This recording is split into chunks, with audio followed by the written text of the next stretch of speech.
కబుర్లు వేసుకుంటా కూర్చుంటారు అక్కడ.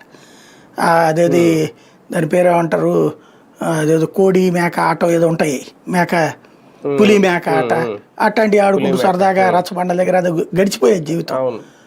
అది బయట ఉన్న ఒకటి, జైల్లో ఉన్న ఒకటి వాళ్ళకి. అదే ఇప్పుడు వచ్చే ఒకటికి అట్లా కాదు, ఎంజాయ్ చేసే జీవితాలు. అలాంటి వాళ్ళని ట్యాకిల్ చేసే వ్యవహారం ఇక్కడ లేదు. అది ఇప్పుడు నడుస్తుంది అక్కడ. కనీసం ఒక పులివెందులు ఎమ్మెల్యేగా జగన్మోహన్ రెడ్డి గారు రంగంలో దిగి ఉంటే సిచ్యువేషన్ అన్న వేరేగా ఉండి ఉండేది. ఆయన జగన్ రాజశేఖర్ రెడ్డి దిగడమే తప్పు, అట్లాంటి దిగకూడదు, వాళ్ళు కిందే నడిచిపోవాలి. అవునా?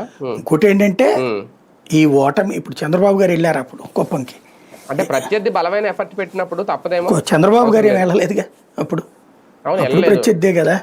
కానీ ఆ నియోజకవర్గ ఎమ్మెల్యే దిగజారిపోయినట్టు. ఎందుకు కాదు, కుప్పంలో అప్పుడు ఎమ్మెల్యే కదా ఆయన.